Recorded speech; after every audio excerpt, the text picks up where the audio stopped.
This is a story with many facets. Varied, twisting side channels lead to the central core and current. Often it is considered a city story. But this is a misconception, for parts of it frequently reach into small towns and villages. This is a story of a problem that knows no boundaries. It spreads beyond city limits and county lines. It crosses state borders without discrimination. And parts of it stretch past the boundaries of our own nation into the vast, intangible areas of other countries. Thus, part of the story is here. And sometimes seemingly disconnected, apparently having no relation to other parts of the story, another facet may show itself here. And another side may be here. And still another part here.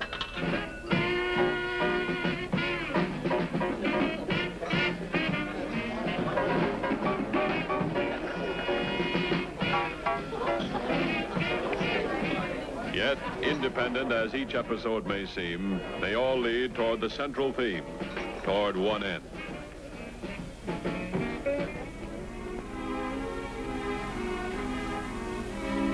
Hooked.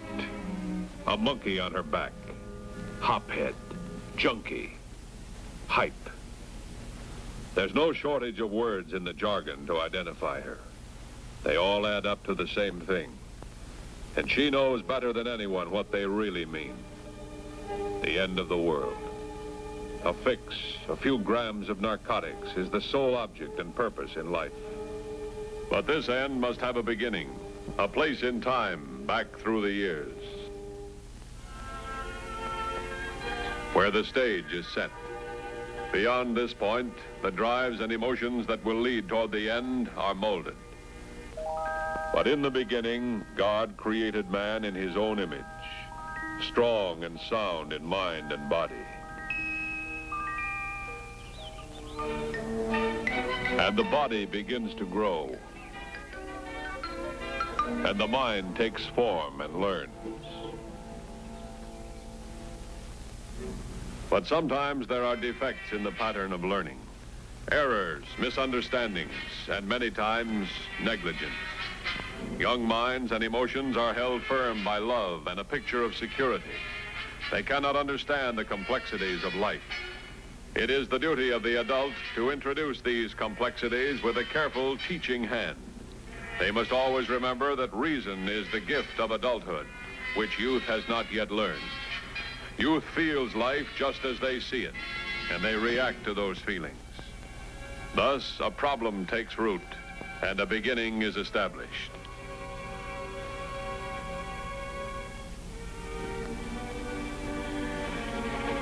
But no single incident makes a problem. They are born of many errors.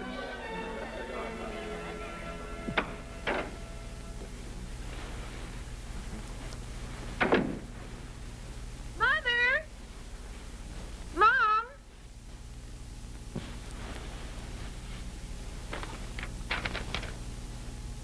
Sorry I won't be able to get home for dinner again tonight. Forgot about the club meeting. Plenty in the refrigerator. Father called. He'll be home next week. See you tomorrow. Mother.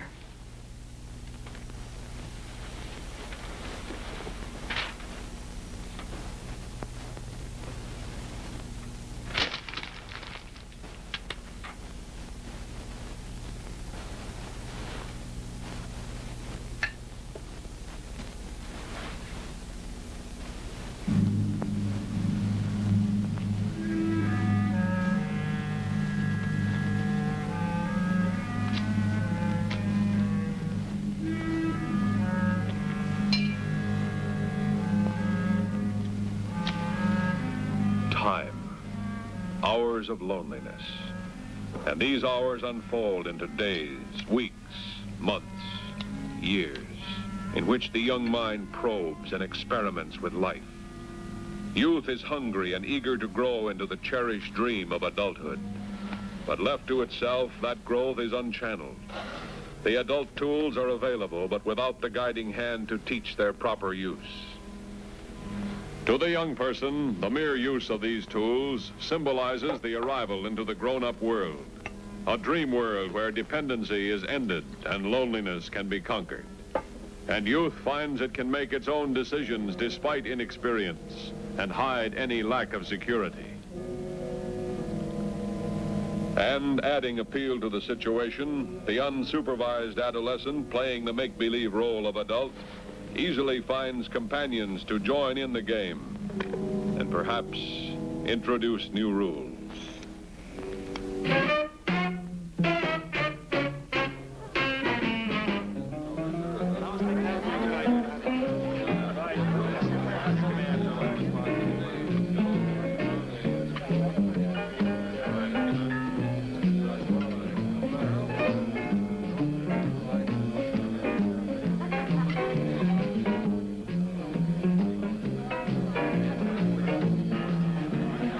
In any group playing a clandestine game, there is likely to be one or two who have advanced into even more forbidden areas.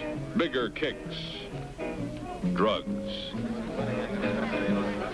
Narcotics addiction frequently follows a pattern of gradual addiction to different drugs.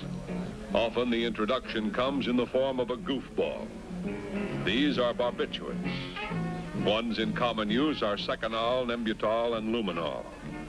These are legitimate medications when prescribed by a physician. He understands their use and potential dangers, especially to those who may have an allergy toward any or all of them. Here, an untrained youth dispenses them to persons about whom he knows nothing. Barbiturates are sedatives and hypnotics with depressant effects. To help offset the sedative effect, barbiturates are sometimes taken in conjunction with amphetamine, such as benzodrine and dexedrine.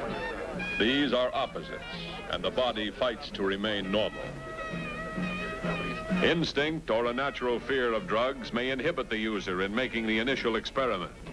But those adept in the use of drugs understand this fear and make a concentrated effort to break it down. They may comfort or deride the novice. But whatever the method, the purpose and desire is to bring another member into the illicit fold.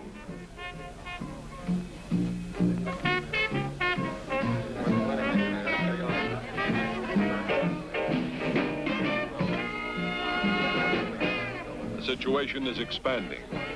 It is no longer simply a family problem, a community or social problem.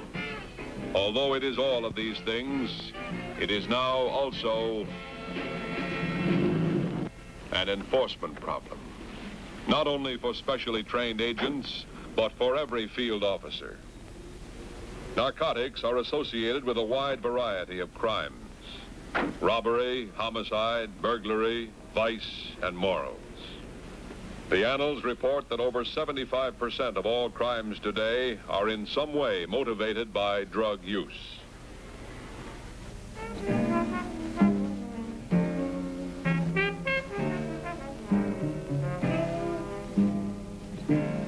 The symptoms of barbiturate addiction are slow, confused thinking and defective judgment, emotional instability, lack of coordination in walking, tremors and involuntary oscillation of the eyes, with the inability to hold a fixed position.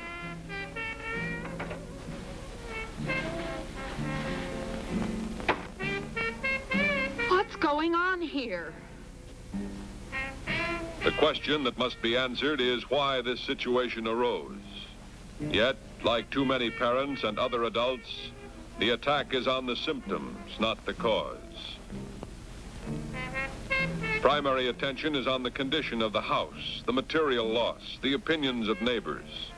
The tirade storms on without sympathy or understanding, thrusting cruel barbs into already opened wounds. But this time, the barbs have been dulled. The pain is eased.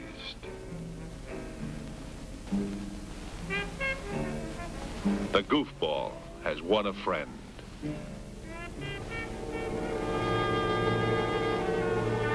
She has found a crutch to see her through her difficulties instead of facing up to them and coping with them. The goofball worked. and in time she may be ready to try something different, something better.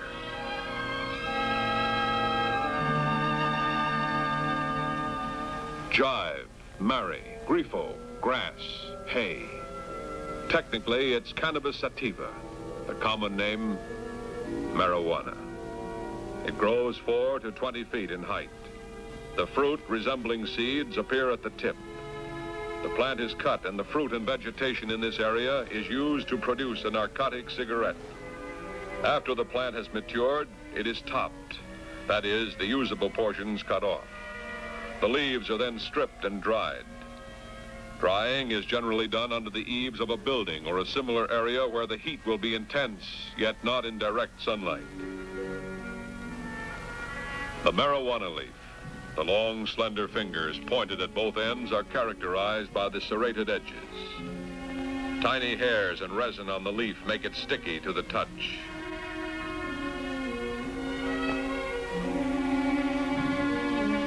On the underside, a central vein runs up the middle of the leaf. Smaller hair-like veins extend out from this central vein to the serrated edges. The sticky resin is gelatinous in nature and is the cannabin, which is the narcotic of the plant. The leaves always have an odd number of finger-like blades, numbering from 5 to 13, appearing on each mature leaf. The flowering tops shown here above the leaves have their own distinguishing features. The tops appear in a cluster formation enveloping the fruit or seeds. These tops are the portion of the plant most desired by those in the illegal traffic.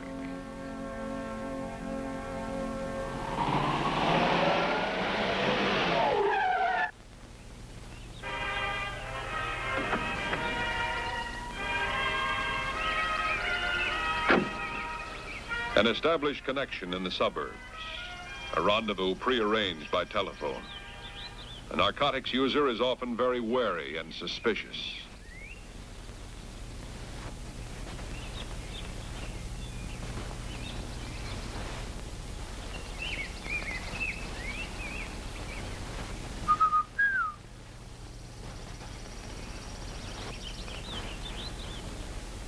His primary concern, second only to desire and his need for the drug, is his fear of detection.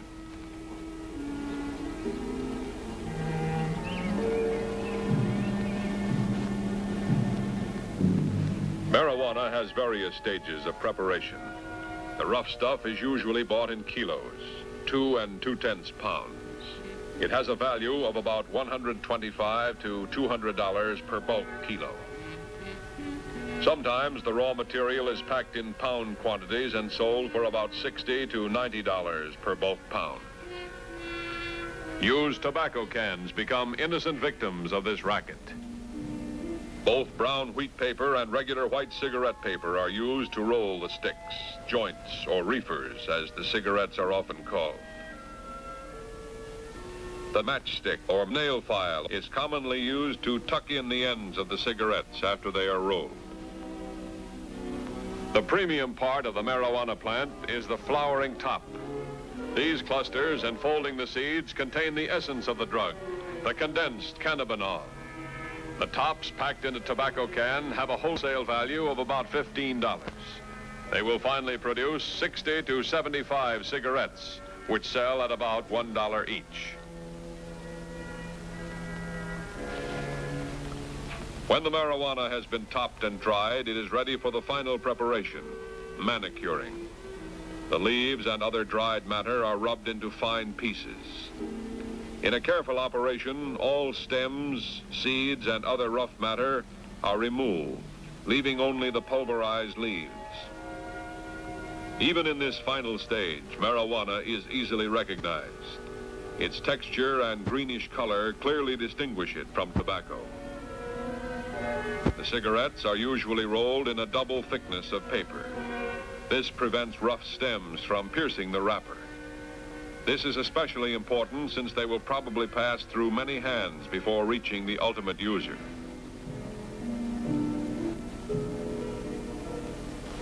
The ends of the cigarette are tucked in to prevent the loose, dry contents from spilling out. The finished product, the reefer, easily distinguished from an ordinary cigarette.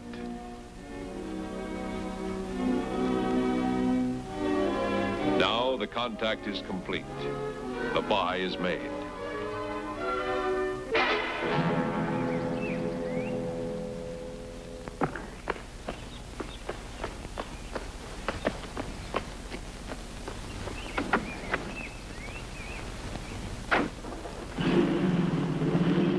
A major crime is mushrooming on an officer's beat.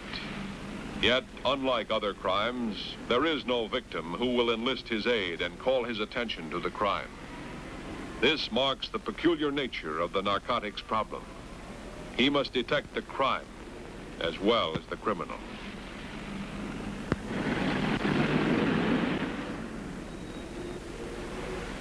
At all hours of the day and night, the problem expands behind the wall of silence.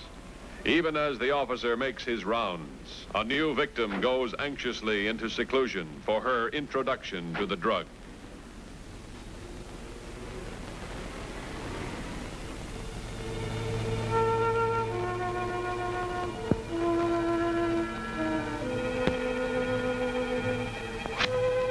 Unlike a tobacco cigarette, marijuana does not have burning agents.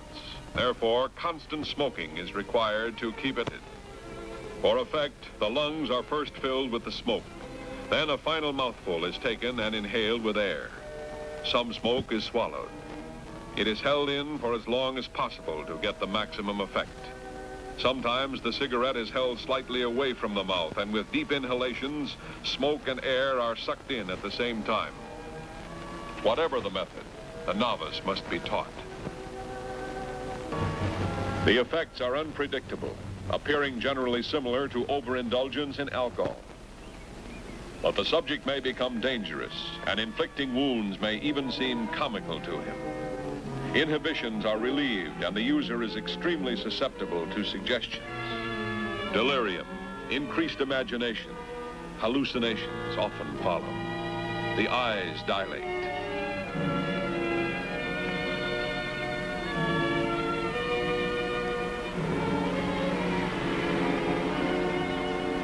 Dimensions and depth perception are greatly affected by this drug.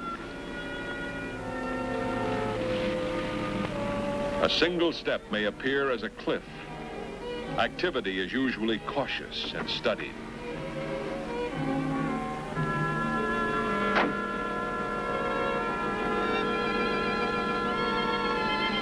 Time perception is impaired by marijuana. Time seems to fly, and fast action seems slow for the addict.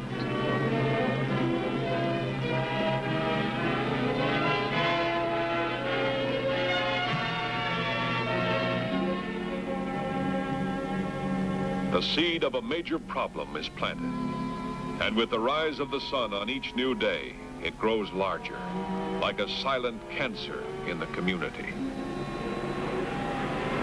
But there is a counterforce through which the crime must move. The beat officer, friendly, courteous, observant, suspicious. The beat is his life, and it is a world of minute details. He knows the faces, the streets, the shops, and the alleys. He knows of the druggist's rheumatism and how trash cans are placed in the alleys. Here, a malt shop on his beat has opened under new management. The officer casually moves in to familiarize himself with this new element. Way down, man. You want to get high? Johnny's got some pot. Shut up. There's heat in here. Beat officers strive to learn jargons, for such knowledge often helps them grasp the atmosphere of a place or situation. Here, in a passing moment, this officer realizes that he has heard narcotic slang. The former owners were an old couple who operated a quiet, pleasant teenage hangout, the place to meet after school or have a malt after the movie. It was a place where the officer had friends. Now, changed, a wild beginning, a place to watch at any rate. He is careful to conceal his suspicions, but the few brief words have focused his attention on possible narcotics traffic, and he will be alert for further indications on his rounds. A casual exit through the rear door leading to the parking lot provides a complete picture of the new malt shop. He observes changes both inside and out in his world of detail.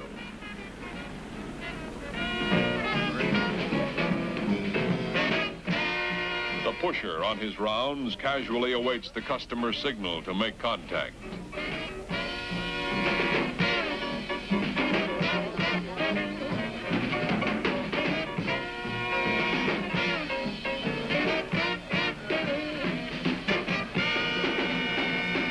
Both addict and pusher protect each other even though they exchange no mutual respect. Each depends upon the other, and so they cooperate. The buy is set, and the pusher must get to his supply casually without any obvious act. In this case, he moves away simply to remove the sticks from his cigarette pack. Even the most casual observation is feared. Anyone could blow the whistle, so play it cool. That is the basic idea behind all transactions.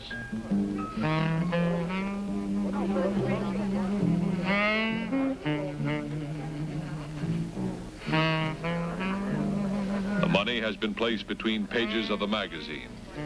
The page is dog-eared. The pusher changes cigarettes for money, leaving his merchandise inside.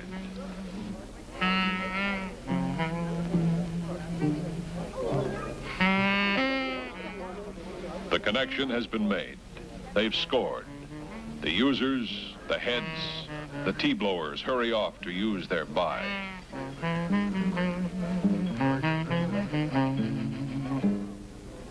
Frequently, a user acquires his marijuana by pushing the drug himself. According to the records, one user will introduce 5 newcomers.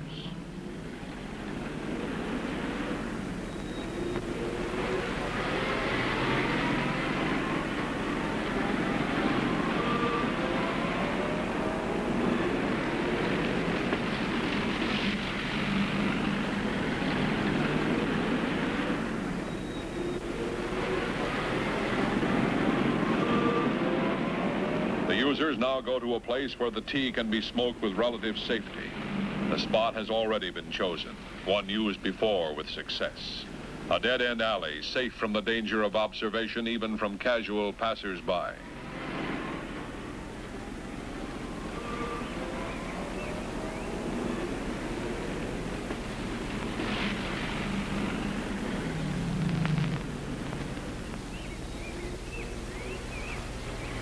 Windows are usually closed and a confined area used. This both prevents the distinctive odor from drifting out and preserves the precious smoke for its maximum effect. One reefer at a time is usually consumed by a group, and a non-user could become contact high from smoke. The car and the occupants were observed at the malt shop. The officer is quietly alert to their activity.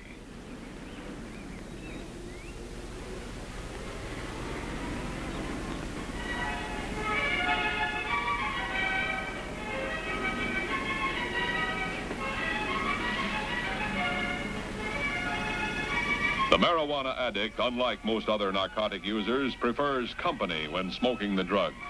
Thus, tea parties and getting high together is a common event for them. Nothing unusual, a car parked in an alleyway, a driver and 2 passengers. But to the officer, whose suspicions are already aroused, there is something unusual. On a warm, sunny afternoon, all the windows are rolled tight shut. One distinctive mark of a marijuana party.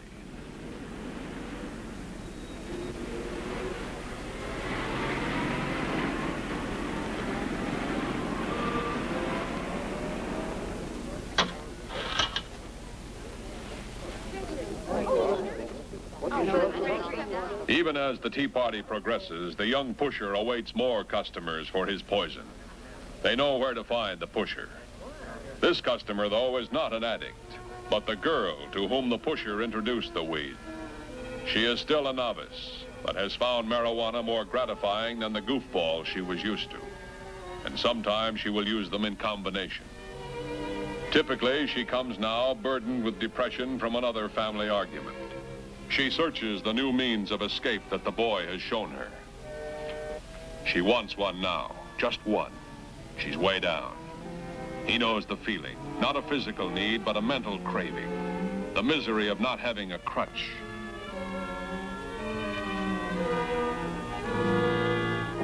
The novice must be schooled in the finer points. Care must be taken in choosing the place where marijuana is smoked. Not only is the method of smoking peculiar to the drug, but the odor is unmistakable, similar to burning alfalfa. At night, it is distinguished, too, by the fact that it burns much brighter than an ordinary cigarette.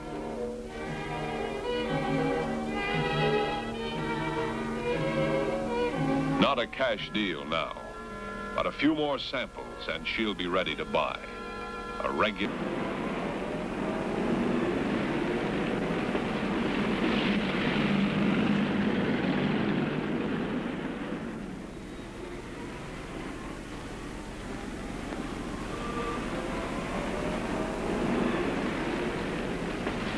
Near the scene of the party, officers prepare to investigate, using care not to attract attention.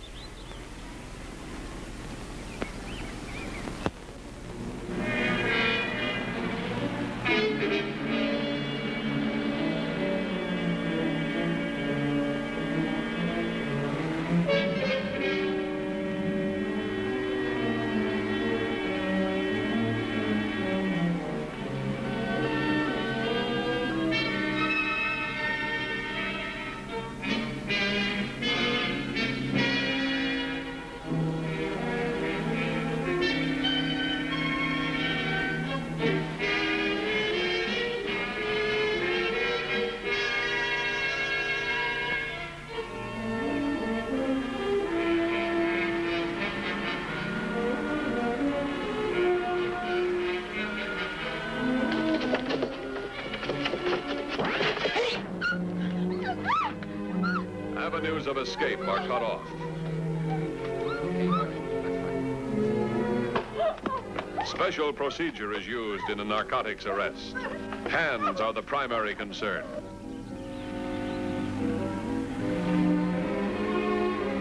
Many narcotic suspects will attempt to destroy evidence even after capture. When possible, the hands are held until they are examined or cuffed. Officers must expect and anticipate a variety of tricks. Before the suspect is taken from the car, it is established that the ground is clean. Anything that falls there is his. A desperate move may come at any moment. A known strategy of the narco suspect is to carry drugs in a pocket with the bottom cut out. When he stands, the evidence falls to the ground, where he disclaims it. The narcotics prisoner is handcuffed with hands behind and palms out. This hinders any attempt to get at evidence hidden on his person. And in the case of the heroin addict, it prevents him from scratching or burning needle marks or scars. Once cuffed, the boy is searched for weapons and drugs. Evidence is established before the suspect as it is found. Before the second boy is removed from the car, the driver is restrained by putting him in a temporary window pillory position to avoid escape. In making any arrest, officers know that even a momentary slip can bring sudden death. This danger becomes enormous in the case of a narcotics arrest, since the suspect may be under the influence of a drug and lack normal human reason and inhibition. Officers dare not make a careless move. The thorough search for evidence continues. For the teenagers, the arrest is terrifying.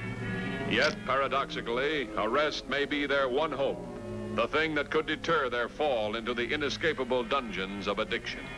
For though goofballs and marijuana are dangerous in their own right, their menace is increased by the fact that they are often the introduction to drug use, and they lead like stepping stones toward the use of more treacherous drugs.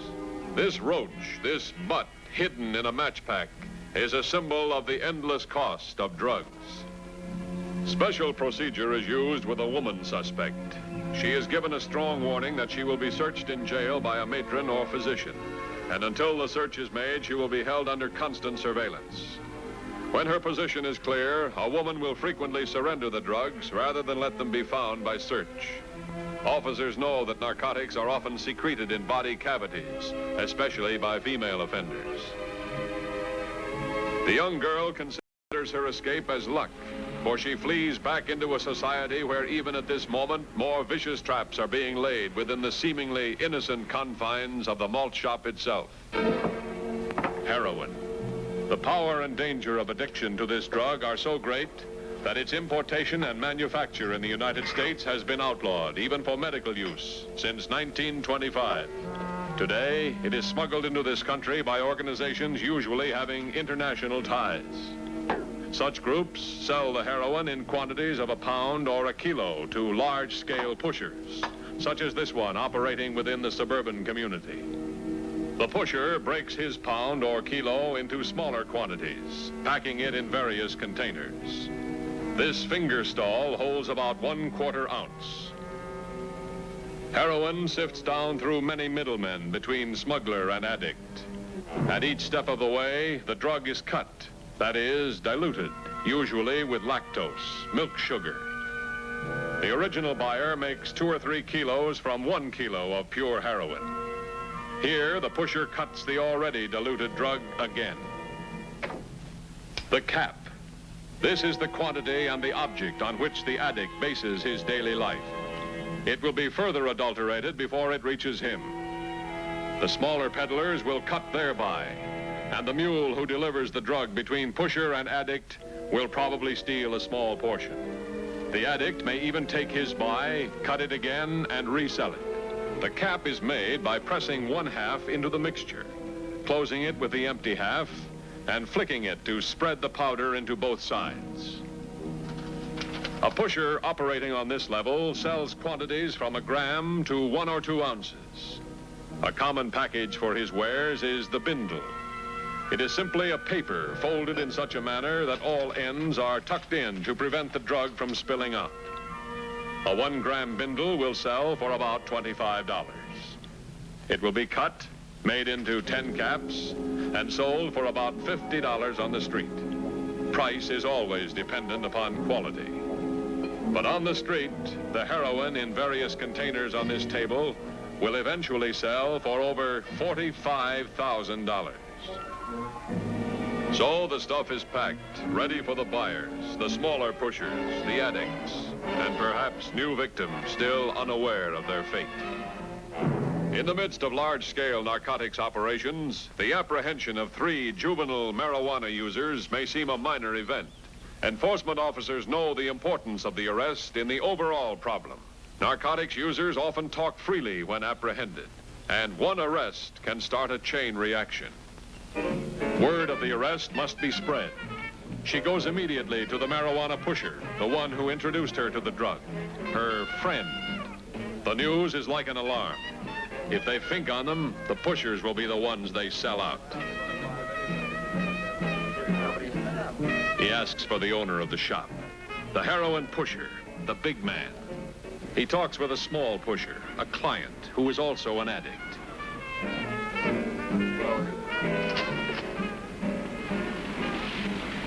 They just busted a tea party in the alley. The pusher wants news of the arrest. The immediate suspicion. Maybe somebody informed, ratted on them.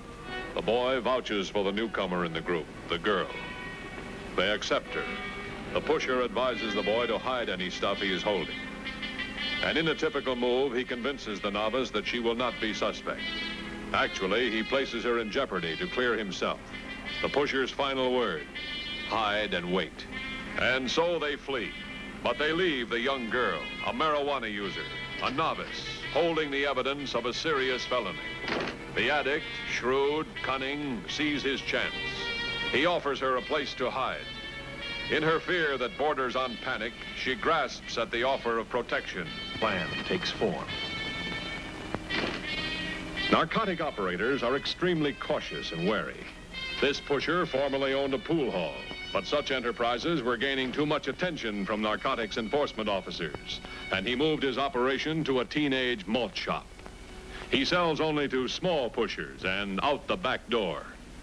Now, with the arrest of the 3 juveniles, he knows the chances are great that at least one will talk. But he is familiar with the rules of evidence. and he takes quick steps to make himself and his establishment clean.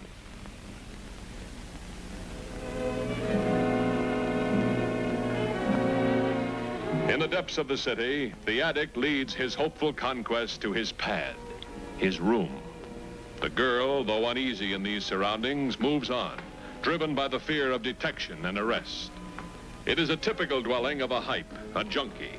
He needs only a roof. All other money, every dime, must be reserved for the most important thing in life, heroin.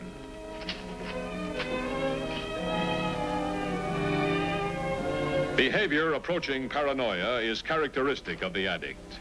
On entering a room, he locks the door, pulls blinds, and checks other rooms to assure himself that he is not being watched. Often, driven by a fear that he is under scrutiny, he will change lodgings time after time without reason.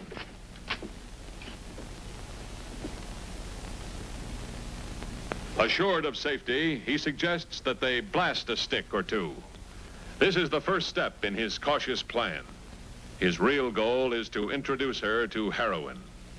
This is typical. Get a few young girls hooked and dependent upon him for their daily ration of stuff. In return, they work for him, usually as prostitutes. The arrangement is then mutual. They get their heroin, and he has an income. The hype is long past receiving any real effects from marijuana. His body has been conditioned to the most powerful drug of all. But for the moment, it suits his purpose to play the game and feign friendship.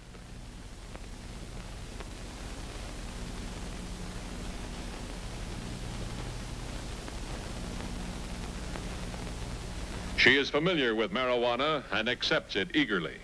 She will relax, become high, and drop the guard of inhibitions. The tea, in effect, will be his ally in the plan. He makes no effort to introduce heroin yet. He takes every precaution against frightening her. He builds her confidence and waits for the drug to take command of her reasoning powers. And he makes every effort to wipe out the unpleasant events of the day, the raid on the car, the police. And he builds a new atmosphere, friendship, two of a kind. A party. He works on the new mood, a ball, fun. But with all drugs, fun, enjoyment is an invention of the mind, simulated in the dream world of escape. But outside the shabby room in the stark world of reality, swift action is the key. The young pusher, frightened and suspicious, prepares to flee. He takes a stash of tea previously hidden in the bumper of his car.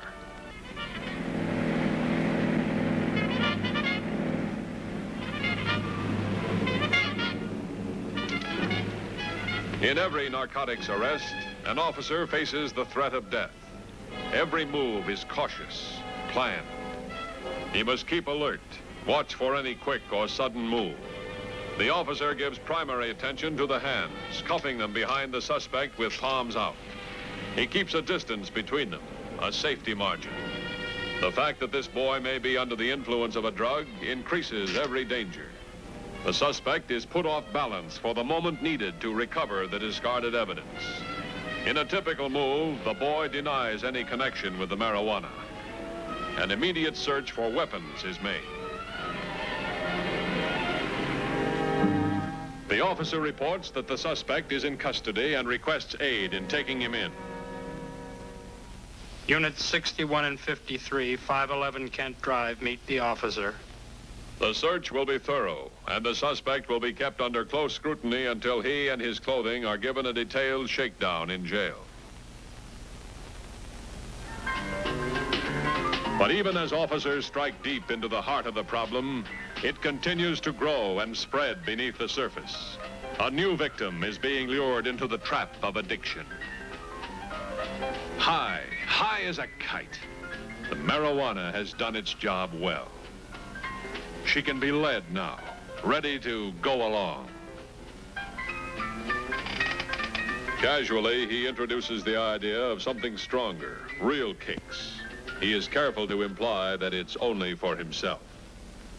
She is beyond the protection of normal fear.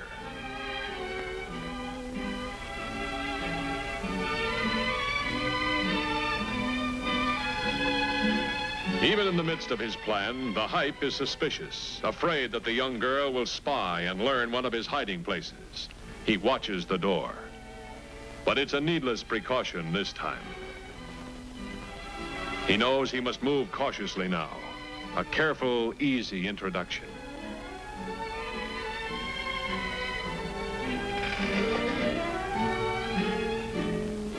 First, he plays on her curiosity. Then, step by step, he will lead her into participation.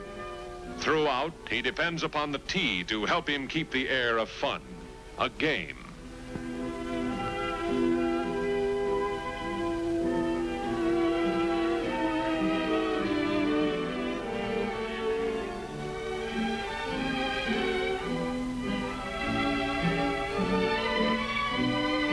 The outfit, the addict's closest companion, but more often a medicine drop substitutes.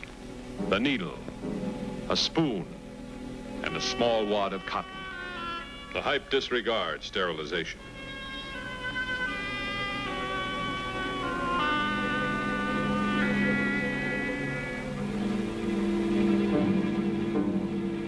Three caps. He chooses two for his own pop, saving one in the hope that his plan succeeds.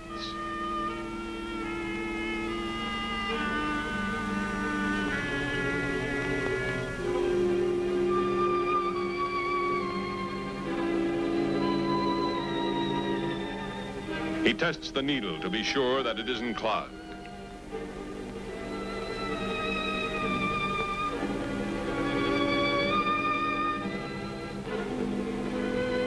To prepare the solution, he first empties the contents of the caps into the spoon.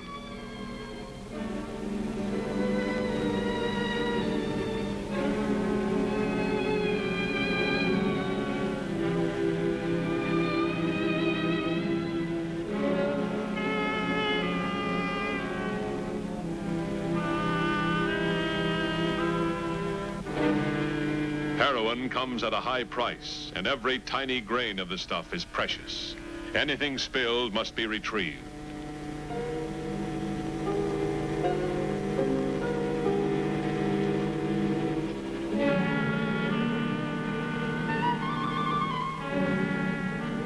A few drops of water are added, just enough to make a solution. It's mixed, but it won't dissolve without heat. Normally, he would prepare and take the pop with amazing speed.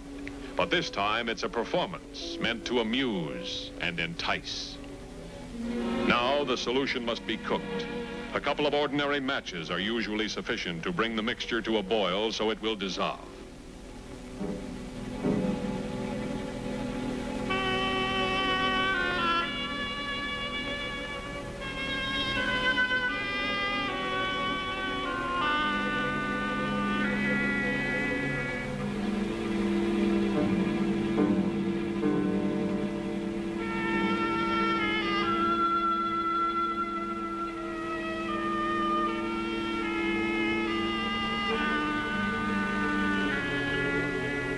Again, the solution is stirred.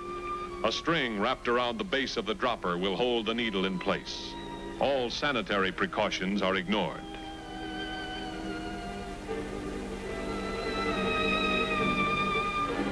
The small wad of cotton is placed in the solution to serve as a filter. The stuff is drawn into the dropper through the cotton. The cottons, used several times, are saved, and the hype will boil them for what small quantity of drug they contain when he is caught short and in need of a fix.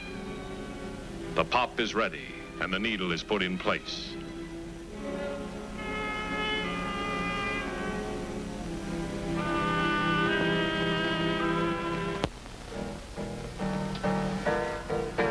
Preparations for the actual shot are made by the experienced addict in a matter of a few seconds. He usually ties the tourniquet with his teeth in one hand. Now, though, he asks for help, thus making her participate, drawing her in, preparing her. Her normal reactions would probably be fear, perhaps repulsion. But the marijuana is in command now, and the hype relies upon it heavily. Her reasoning is impaired, and at his careful suggestion, she joins eagerly in the game. But it is a game that ends in a living death.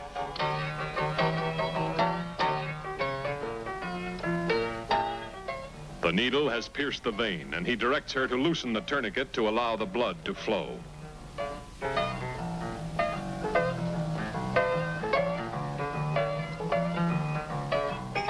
He finishes with a flourish, minimizing the unpleasant aspects. And he builds his feeling, the real kicks.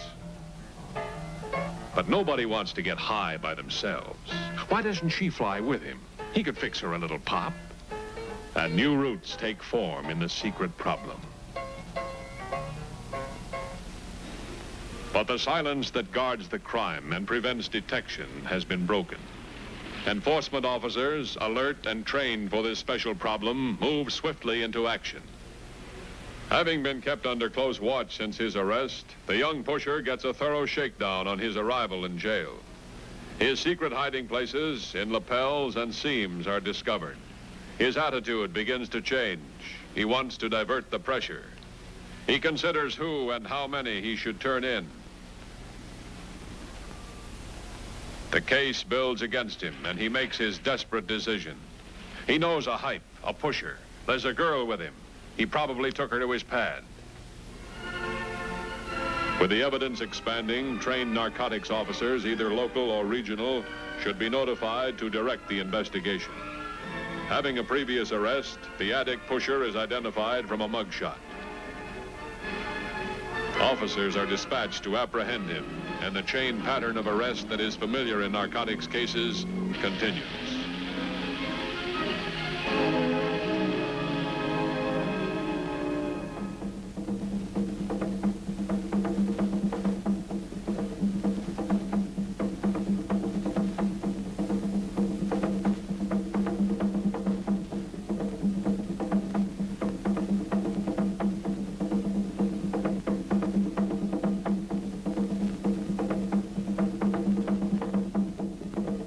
This is the crucial moment in the hype's plan. He must be persuasive, yet not forceful enough to frighten her.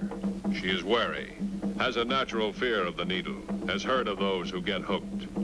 His argument is a common one. He pours out the convincing ideas. Only squares get hooked. Be an occasional user, a chippy. Just take a joy pop when you want something to take you out of this world. The idea entices her. I could use a jolt. One little pop. One little pop can't hurt anything. Curiosity, participation, and now use. The careful, gradual introduction nears a payoff.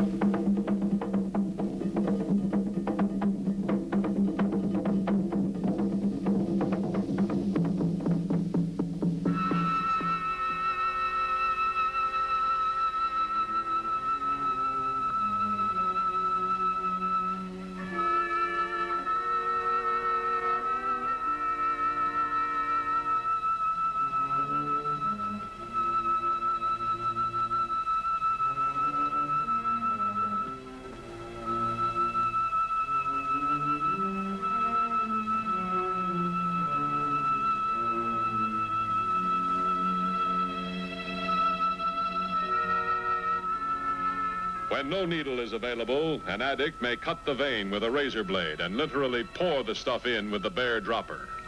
Here, the blood indicates that the spike has hit the mark, the vein. Now, with the needle well inserted, the drug is injected.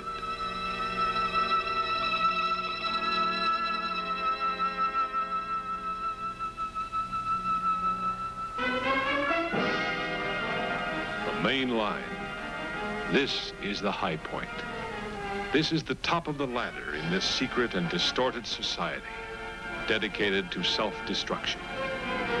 The effects will begin almost immediately. Out of this world, in truth, it is the beginning of the end. For of all those who dare to take this treacherous journey on the main line, less than 2% ever return. The feeling now is one of drowsiness, since heroin is a cerebral and spinal depressant.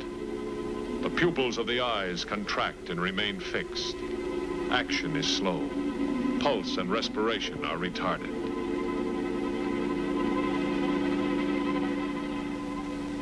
A new convert has made the move and taken the first step that leads to addiction and a new life.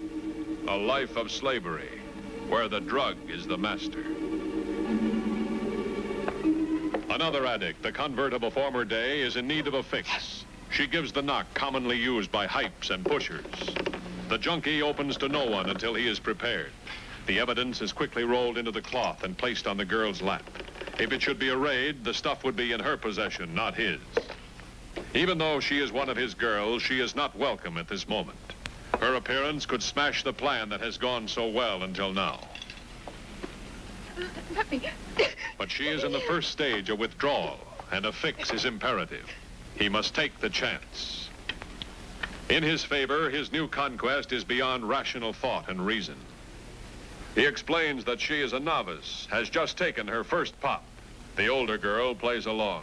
Another girl in the group will mean more money and less work for the individual. Withdrawal begins with a general feeling of an approaching cold, running nose and watering eyes. The cold seems to grow worse as the body, accustomed to the depressant effects of the drug, returns toward normality. The eyes are up, dilated. Light becomes painful, and the smallest noise unbearable as the nerves and senses are laid bare. The mere cold advances to the flu.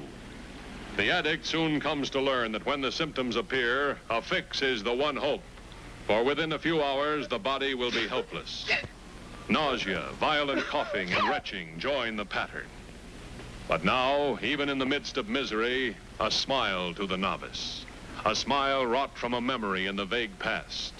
For each victim of this slavery knew freedom once. Engaged. A happiness I couldn't accept. How many times in these years have I wondered why I rejected all that? To taste life, excitement, kicks. And then the night I got high, a pattern was cut. And now, never to go back. Never to return.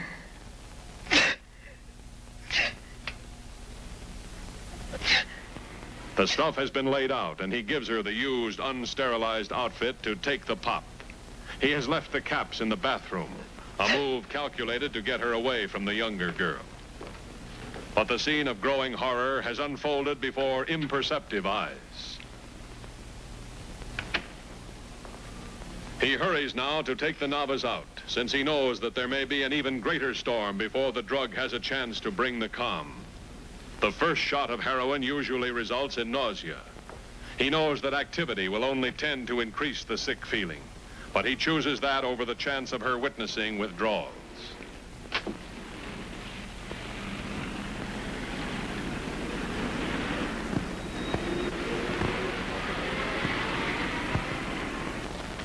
The addict in the midst of withdrawal from the drug is in a race with time. Each minute is another step toward helplessness. In the enforcement crackdown, fate has changed the pattern. Moving in to apprehend the addict and small-time peddler, the officers miss their target by minutes.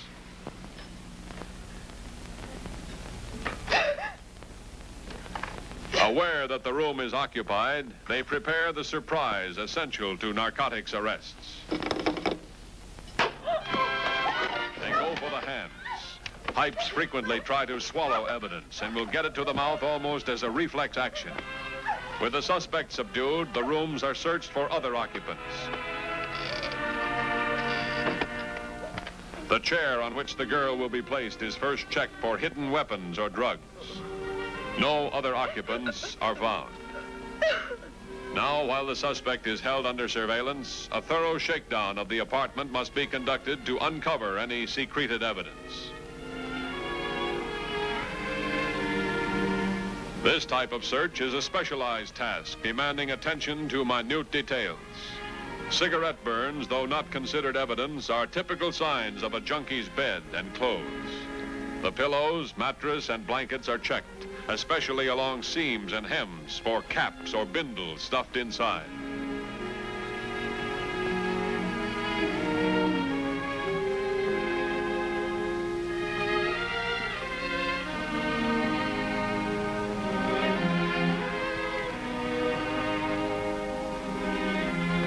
Many heroin containers are small, and they are easily hidden in tiny crevices and corners. But every size package has its typical hiding place.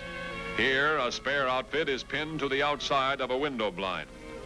Officers are schooled to meet the ingenuity of the narcotics criminal. Before opening the window, this officer checks along the inside edge. An almost invisible thread is jammed under the closed window. It is certain to hold a prize on the other end. If the window had been opened without first grasping the thread, the evidence would have fallen to the ground, making it of little value in court.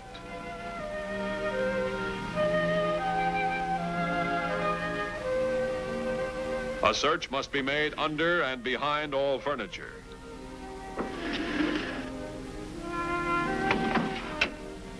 Milk sugar used to cut the heroin, a usual discovery. Every towel and piece of clothing must be unfolded, and all pockets, cuffs, and hems are searched. Two factors guide the offender in placing his stash of narcotics. It must be well concealed, yet it must be accessible. Unless he happens to be holding an unusually large amount, he will hide his stuff so that he can get at it in a matter of seconds.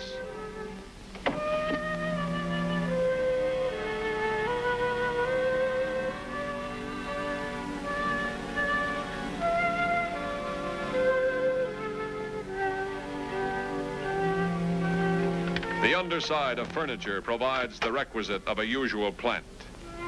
But such places often yield something other than drugs. Weapons are a common find in a narcotics shakedown.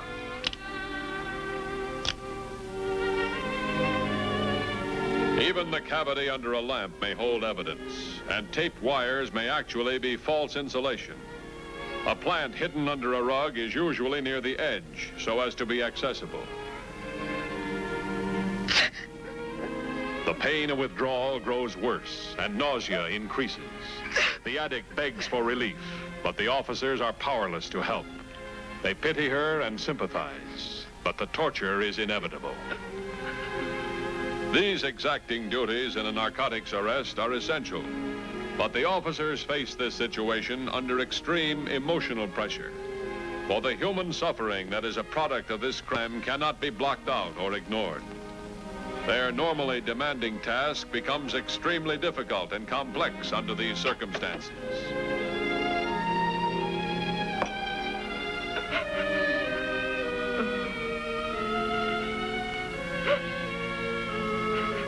The details seem endless. A stained, burned spoon, though not conclusive by itself, is valuable evidence when seized in conjunction with narcotics.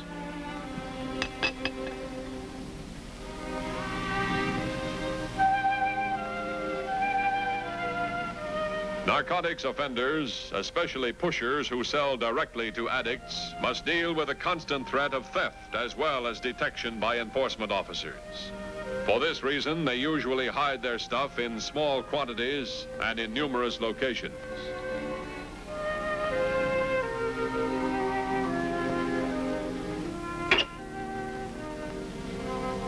Whenever possible, officers look as well as feel into every crevice and cavity available to the offender.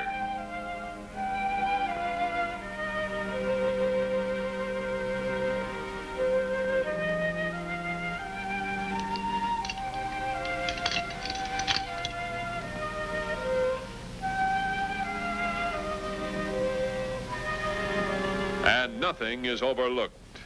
A check is made for lumps or irregularities under the paper itself, as well as inside the roll.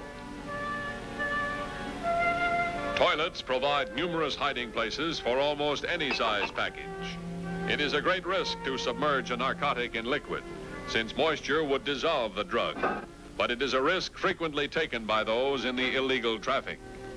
This demands a careful inspection of the toilet tank.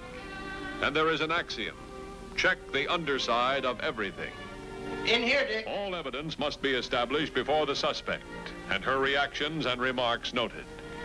In some cases, such as this, where the offender is suffering the tortures of withdrawal, the task of establishing evidence is exceptionally difficult and may even seem callous.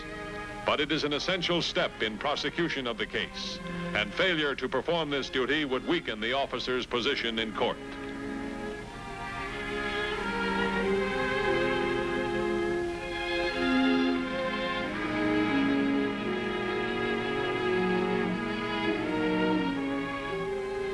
One common cache is in the toilet bowl, just out of sight in the drain elbow. A flick of the handle can get rid of this evidence. This area must be checked before the toilet is allowed to be flushed.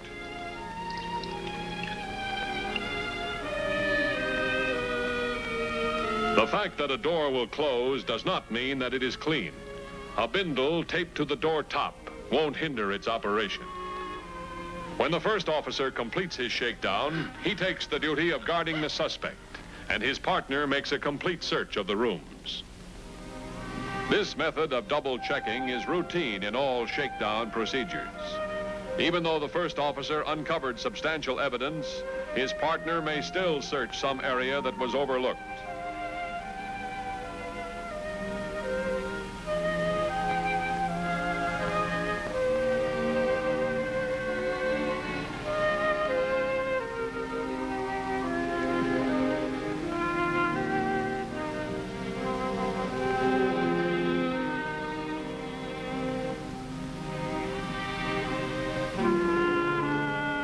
In every case of suspected addiction to hard stuff, officers make a close inspection of the offender's arm.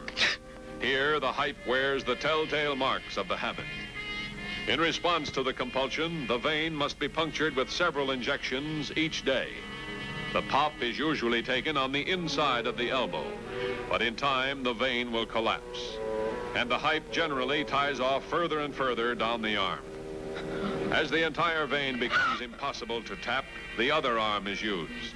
Then the search for other veins begins. Scar tissue forms on the veins after continued use.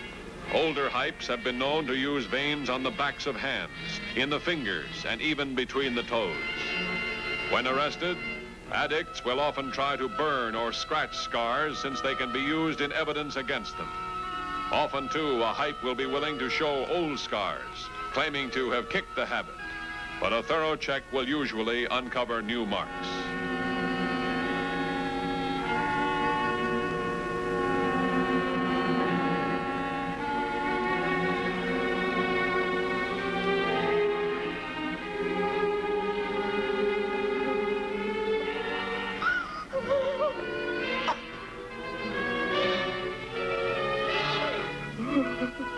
The secret knock.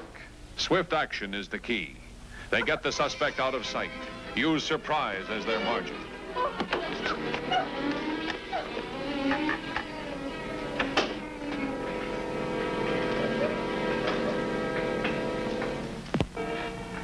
Nothing in her hands, so the purse is searched.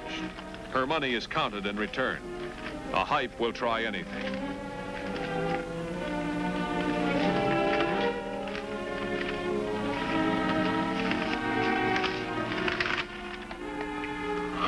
Yawning joins the pattern of nausea and retching. Vicious pains begin to grow in the spine and quickly spread into the limbs. Addicts describe these pains as being worse than having the limbs torn off. They often clutch and tear at themselves in an effort to divert the pain. Sudden chills sweep over the entire body. The officer, moved by her suffering, offers what little aid he can. Retching grows worse. Vomiting occurs. The chills are suddenly displaced by unbearable heat. The body feels as if it is literally on fire. The final move is always to the floor, which provides a certain security. A new intangible pain creeps over the entire body. A strange torture just under the skin. The addict will suffer another 3 to 5 days, unable to sleep day or night, before the pain begins to subside. This is the root of the addict's compulsion. A compulsion to lie, cheat, steal, even kill, to avoid the long living hell of withdrawal.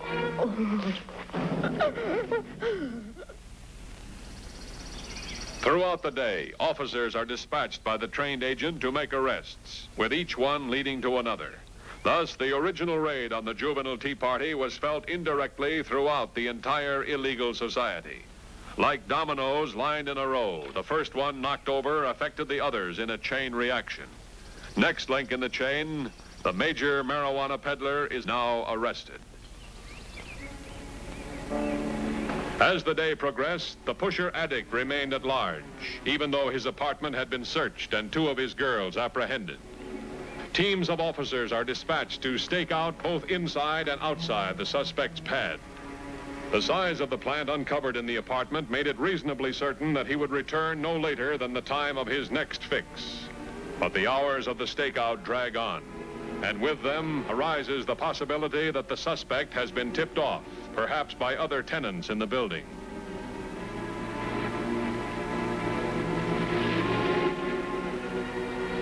But finally, the long, tedious hours reap their reward.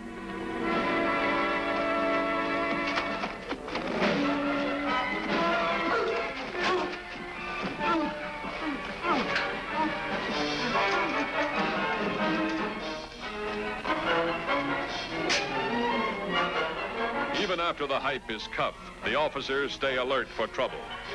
Arrest to the addict means an end to the drug, and time is short before he will need a fix. The ominous sniffing and watering eyes will soon begin. Hypes have been known to throw themselves in front of passing cars or trucks rather than face the tortures of withdrawal. Once in jail, the hype conforms with other offenders taken in the case and supplies investigators with information leading toward still another arrest. The hype's connection, the major heroin pusher. The hype is certain that the pusher seldom keeps the stuff actually inside the malt shop that he operates.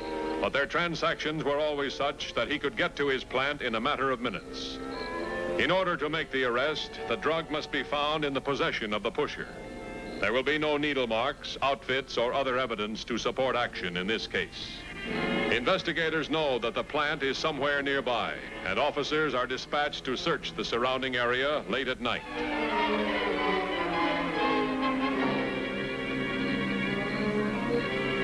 The hype had seen the stuff in a coffee can on several occasions.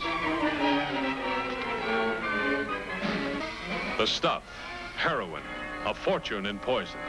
Protect fingerprints. They may be important.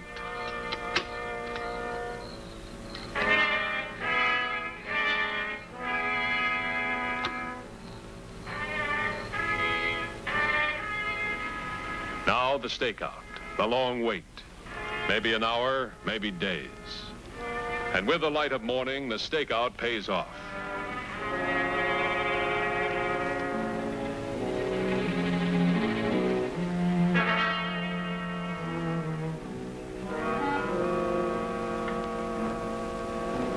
The pusher has his own way of getting at the stuff.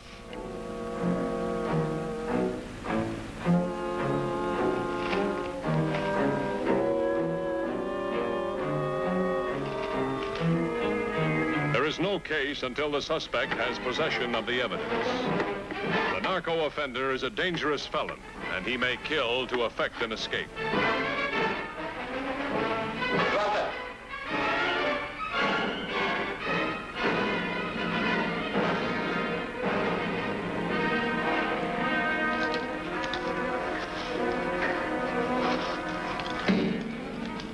This arrest marks the most devastating blow of all against the secret crime.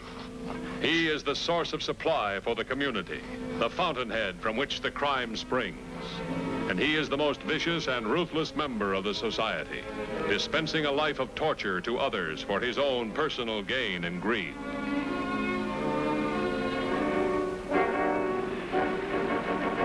But the seeds of this crime blow in the silent wind and take new root without warning. Those who escape detection drift on, carrying the problem with them, spreading it to others. Freedom in the society of narcotics traffic must lead to slavery.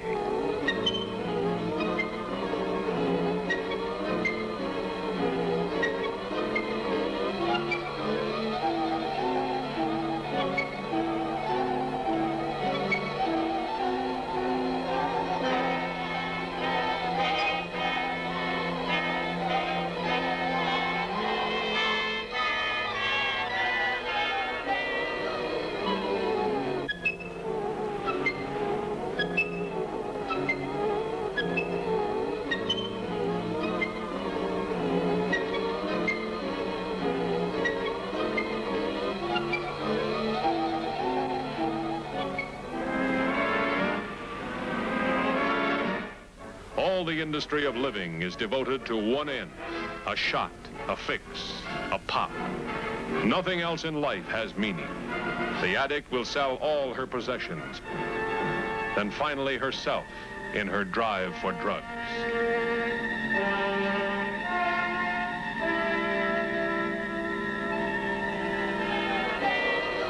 She will resort to any ends, and even murder becomes preferable to the constant overhanging threat of withdrawal. But detection must come in time, and a young girl who sought escape from the burden of normal living becomes an entry on a police blotter. She is an entry past help. She's hooked, a junkie, hype. There is no future. Soon the cold symptoms will commence, the growing pains and tortures of long sleepless days and nights. And the hype knows better than anyone that this is the last of hope. This is the end of the world.